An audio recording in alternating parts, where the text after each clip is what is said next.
You know it. You've probably eaten it. It's margarine. In our kitchens, it comes in just about every shape and size, and we use it for almost everything. But this familiar spread wasn't invented in a quaint farmhouse kitchen. It was invented for a contest commissioned by an emperor to feed his army on the cheap. And for decades, it was illegal to sell it looking like this. This is the story of a butter substitute that sparked a vicious political war over a single color, yellow.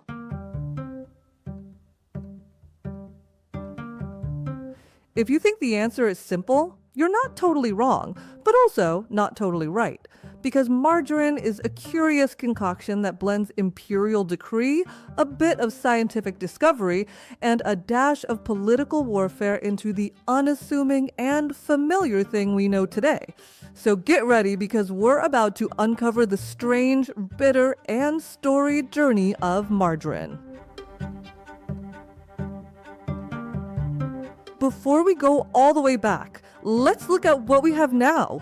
At its core, modern margarine is an emulsion of vegetable oils and water, designed to mimic the taste, texture, and function of butter. Its function is versatile: a spread for toast, a fat for baking, a staple in many vegan diets. It's a fixture in our homes and a staple of our culture. But the margarine of today is a world away from where it started. To understand how we got here, we have to go back to its roots. Margarine doesn't have ancient or medicinal roots. Its origins are purely political and military. The year is 1869, and Emperor Napoleon III of France is worried. His country is on the brink of war with Prussia, and butter is expensive and spoils quickly. He needs a cheap, stable, and palatable fat to feed his soldiers and the poorer classes. So he launched a contest, offering a prize to anyone who could invent a viable butter substitute. A French chemist named Hippolyte Mège-Mouriès accepted the challenge. He experimented and eventually patented a substance he called oleomargarine. It was made by processing beef tallow, adding skim milk, and churning it to create a pearly white fat. It wasn't made for convenience or pleasure, but for national security and economic relief, serving as a reliable alternative to the costly and precious butter of the time. This brings us to the part that defined its history for nearly a century. Why was it banned from being yellow? When Mège-Mouriès' invention crossed the Atlantic to the United States, the powerful dairy industry panicked. They saw this cheap, mass-produced butterine as an existential threat to their butter monopoly.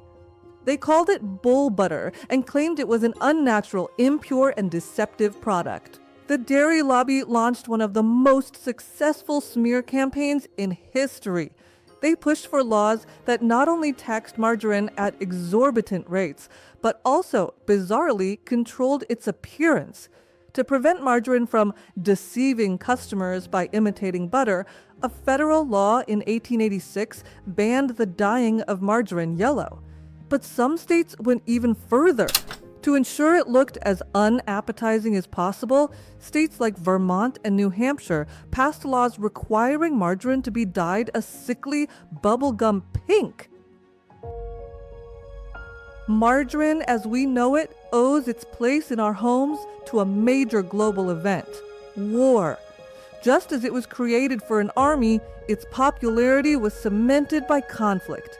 During the butter rationing of World War I, and especially World War II, margarine became a household necessity.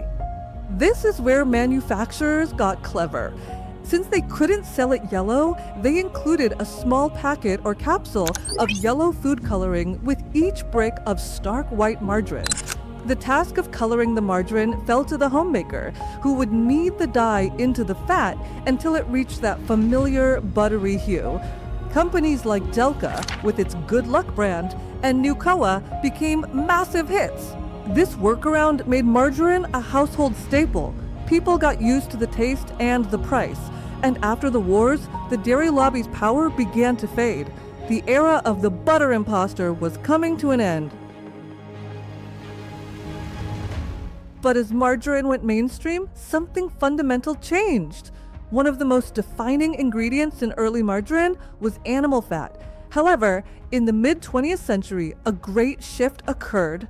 Manufacturers began reformulating their recipes using cheaper and more abundant vegetable oils. To make liquid vegetable oils solid at room temperature, they used a process called hydrogenation. This created a new problem: trans fats. In the 1990s and 2000s, trans fats were linked to heart disease, leading to a major public health outcry and eventual bans by regulatory bodies like the FDA. This forced manufacturers to reformulate again, leading to the trans fat-free vegetable oil spreads we have today. While this made margarine safer, it also fundamentally changed it from its original beef tallow formula. Interestingly, the intense margarine wars over color were a distinctly North American and European phenomenon. In many parts of the world, the product was adopted without the same political baggage. But just as industrial versions took over, a counter-movement of sorts began. We are now living in a golden age of choice. The fight for survival pushed margarine to innovate. Thanks to food science and consumer demand, you can find everything from basic, budget-friendly tubs to sophisticated vegan butters made with coconut oil or baking sticks formulated to perfectly cream with sugar. The last of the punitive color bans was finally repealed in the dairy heartland of Wisconsin in 1967, officially ending the color war. From a cheap army ration to a pink-dyed pariah to a modern kitchen staple, margarine has adapted to survive. So, why was margarine once banned from being yellow? To put it simply, not for safety, but for politics and profit. What began as an emperor's solution for feeding his army transformed into a political scapegoat, a wartime necessity, and finally a completely different mass-market product. The ban remains purely historical, a nod to its combative origins, not its modern ingredients.